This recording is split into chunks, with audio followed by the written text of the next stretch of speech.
ما في المقام لذي عقل وذي أدب من راحة فدع الأوطان واغترب. There is no respite for those with intelligence and character in stillness.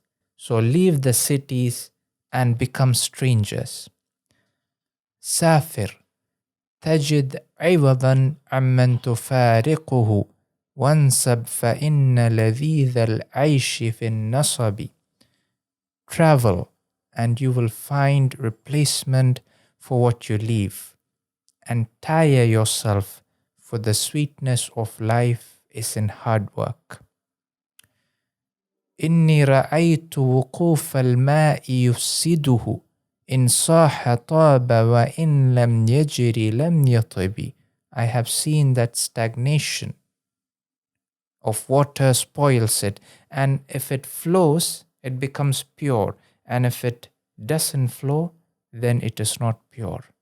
وَالْأُسْدُ لَوْلَا فِرَاقُ الْأَرْضِ مَا افْتَرَسَتْ. And the lions, if they don't leave their land, they do not hunt. وَالسَّحْمُ لَوْلَا فِرَاقُ الْقَوْسِ لَمْ يُصِبِ.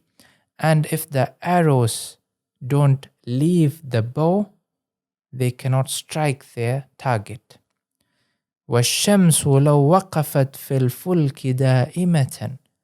And if the sun stood still in the universe, لَمَلَّهَا النَّاسُ مِنْ عُجْمٍ وَمِنْ عَرَبٍ. All the people from the Arabs and the non-Arabs would have grown weary of it. وَالتَّبْرُ كَالتُّرْبِ مُلْقًا فِي أَمَاكِنِهِ.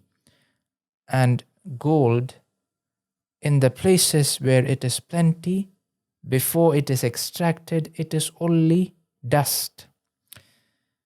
وَالْعُودُ فِي أَرْضِهِ نَوْعٌ مِّنَ الْحَطَبِ.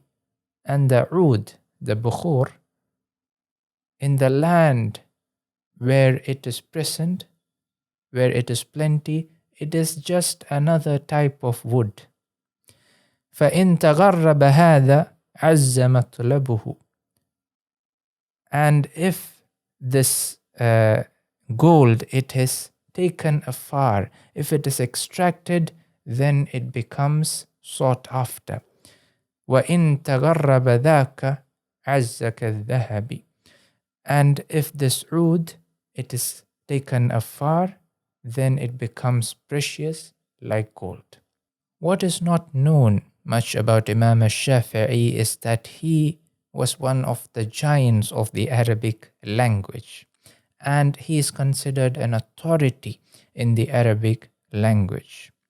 But his poetry and his eloquence is overshadowed by something even greater, and that is his fiqh.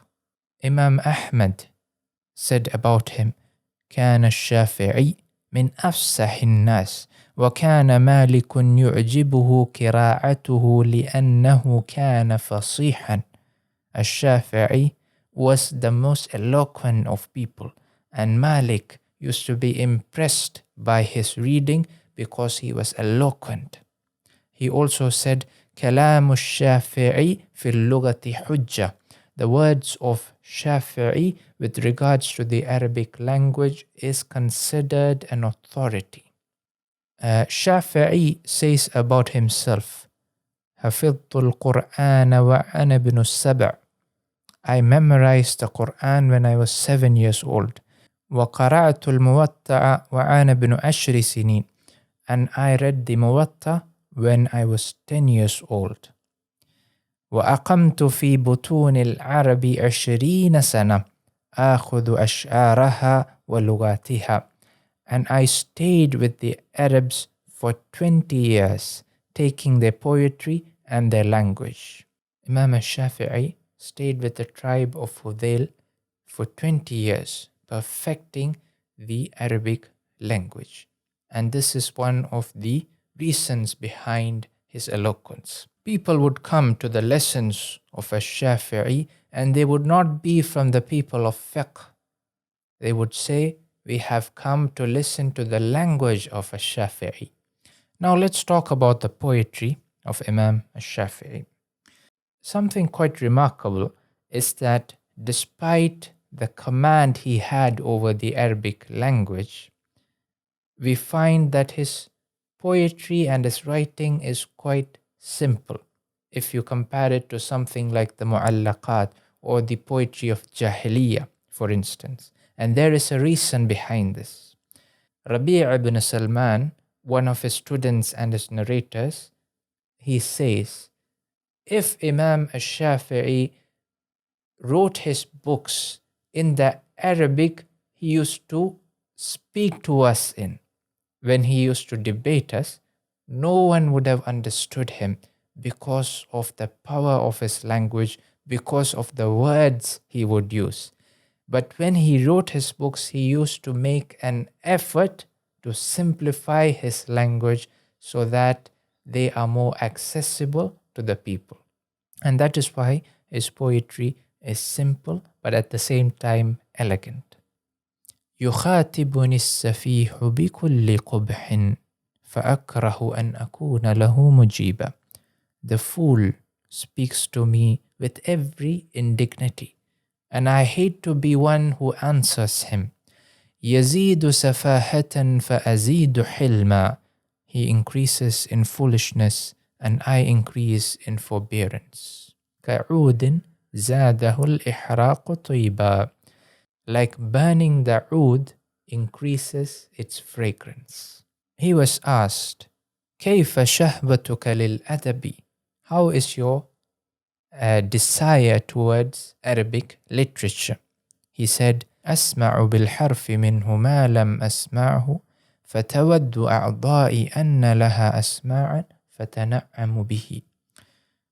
I hear a letter from it that I haven't heard before, and my body parts wish that they had ears so they can enjoy it. And he was asked, وَكَيْفَ طَلَبُكَ لَهُ? And how is your seeking of it? قال طلب المرأة المضلة ولدها وليس لها غيره. Like a woman who has lost her only child, I seek the adab like this woman seeks this child. Mus'ab says, وكان الشافعي يسمر مع أبي من أول الليل حتى الصباح لا ينامان. Shafi'i used to spend the whole night with my father going through adab or discussing adab. This was the love Shafi'i, Imam Shafi'i had for the Arabic language and literature. How were the classes of Imam Shafi'i? He would start with the Quran and its tafsir. Then he would teach hadith and its ulum. Then he would teach fiqh and its usul. Then he would teach the Arabic language and its sciences. This was the ilm of Imam al-Shafi'i. It is said that Imam al-Shafi'i memorized 10,000 lines from the poetry of Hudayl. And even the great linguist Al-Asma'i is said to have read the poetry of Hudayl to Imam al-Shafi'i, and he corrected him. And this was the eloquence of Imam al-Shafi'i, and the only thing that overshadowed his poetry and his literature is his fiqh. And he himself said, وَلَوْلَا الشِّعْرُ بِالْعُلَمَاءِ يُزْرِي لَكُنْتُ الْيَوْمَ أَشْعَرَ مِنْ لَبِيدِ. If it were not that poetry diminishes from the stature of the ulama, I would have been more eloquent than Labid, the poet of the Mu'allaqat. If I had turned all my attention to poetry, I would have been more eloquent than Labid himself. Subhanallah. And the poetry of Shafi'i, it is in small bits, it is not long. And the language, as we said, is very simple, but it is very elegant, and the meanings are so beneficial, and it is filled with hikam, it is filled with benefit and wisdom. And I urge you to study the poems of Shafi'i and to reflect over them, inshallah. And I hope this has been beneficial, and I will see you in the next video. Assalamu alaikum wa rahmatullahi wa barakatuh.